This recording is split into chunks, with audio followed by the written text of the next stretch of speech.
Artsy. Hey YouTube, what's going on? It's your girl Artsy Beats coming at you with my third vlog. In this video, I just want to kind of and talk about what's going on so far in my journey. In my last video, I dropped what I call a juicy gem, which is, videos that I'm going to do in between that talk about the things that I've learned so far along my journey. But in this one, I just kind of want to, be very candid about some things. One of the things that I have noticed as far as being a female producer is that sometimes you will get male producers that kind of feel like they need to bother you in a kind of way, or just kind of like you need help or something. I don't know. I don't want it to get twisted like I'm not open for advice or help or anything like that, because I feel like anyone who wants to be successful is gonna shut up and listen at some point. But at the same time, I feel like, and this is just me talking on my experience. This isn't always the case. I'm not gonna say that that's always the case, because it's not. But so far, I noticed that, I don't know if it's to me, this isn't a producer issue. This is a more like, okay, because you're a man, do you feel like you need to father me or tell me something? Or because I feel like this, if I was a male producer, would he inbox me the same way? Would he have tried to direct me the same way that he tried to direct me? I don't know. But I do feel like there is a little bit of sexism in there. There's a little bit of that doubt because I'm a female producer. Like, maybe I'm not aware of these things. Like, these are things I need to know type thing, and that's kind of how it was ran down to me. Is like, well, you need to use this site and you need to do this, and I'm kind of like, and mind you, this was a random inbox. It wasn't like I inboxed him and, we're having a conversation. It was nothing like that. It was more like somebody just inboxed me and told me everything I need to do, and I looked into everything they said. Don't get it twisted. Like, okay, I can take, if somebody want to just try to act all bossy with me, that's cool, act bossy. I'm gonna take that good information and run with it.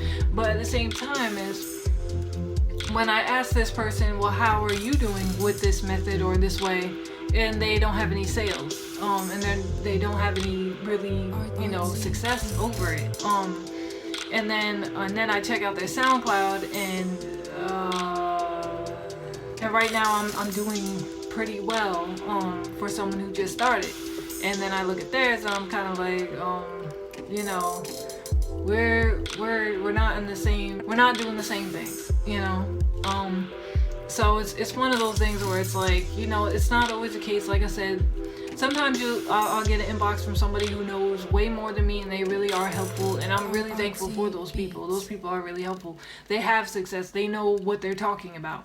But sometimes I feel like when you're a female producer, sometimes there's a lot of doubt too. People are, kind of have these assumptions about how your beats are going to be sometimes. So it's like when you say, yeah, I'm a producer, they're like, oh yeah, okay. But they ain't really trying to hear. And then a male producer, oh yeah, boo, I got them beats for you. Oh yeah, put it on. And then you're sitting there kind of like, whoa, okay.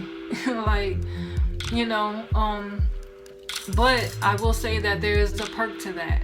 The perk to that is once they do listen to you and your beats start freaking just raining on their buzz like nothing ever has, then it's like, bruh, I love that feeling. I love when people doubt me, because then once they get a taste of it, they're like, oh snap, like she's actually doing something out here, So once again, there's good and bad to being a quote female producer. And another thing I've kind of experienced too, and I'm learning along my way, is to not be afraid to be different. My beats, I kind of feel like, are already kind of like on their own. They're kind of different already. I don't really do like I don't listen to a record out there and say I'm gonna make a beat like that. That's not how I work. I may get inspiration, but I'm going to take it in the direction that I want to take it. For instance, this last beat that I dropped on SoundCloud, I wasn't gonna drop it because I was a little nervous. I was like, bruh, I don't know if people are gonna like it.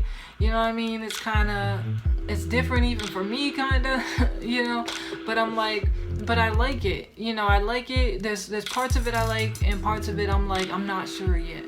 And I feel like sometimes it's good to withhold it, and sometimes it's good to put it out. I think for me, I put it out because I was looking for a feedback. I'm looking for, okay, so I already I know how I feel about it for the most part. I'm kind of in between. I don't hate it, but I'm not really sure, you know, and I kind of feel like, you know, I did the test to myself, like, oh, can I rap over it? Can I sing over it? How does it go? And I'm like, yeah, I could. It's doable. Put out things that I feel like are doable at least.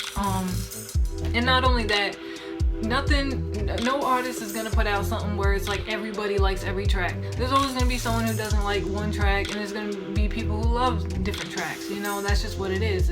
Even my favorite artists, some of them I don't like all their stuff. I feel like, you know, not being afraid to put out something that's different, especially because for me, like how I work is I'll put it out there and I'm gonna take pieces I like from it.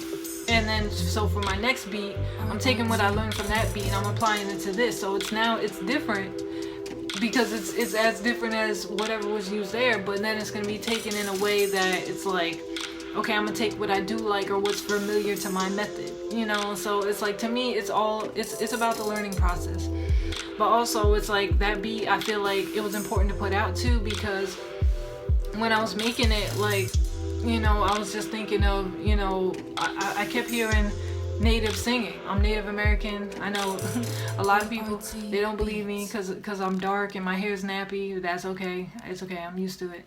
But I'm Narragansett Indian. That's a Rhode Island tribe. When I make beats, I go into like memories.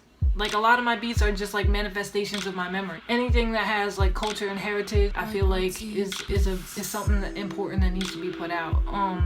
And in most of my beats, you know, anyone who kind of listens to them, they'll hear they might hear some bongos. It may sound like some African drums. It may sound like some, you know, Hispanic. It may sound Native American. You know, you're gonna hear different sounds from my beats because those are the things that inspire me. But yeah, so, you know, for me, in the times that we're in now, you know, heritage and culture is so like, you know, we're in a time where it's being redefined. You know, we're in a time where it's like, you know, it's important to hang on to what we know and also be open to learning more about who we are. So to me, it was important to put out. Hopefully people will listen and like it, and go ahead and check it out on SoundCloud and let me know what you think. You can comment in the comment section below.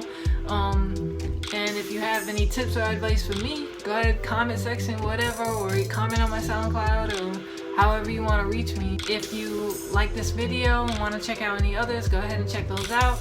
And if you like those, please subscribe. Peace.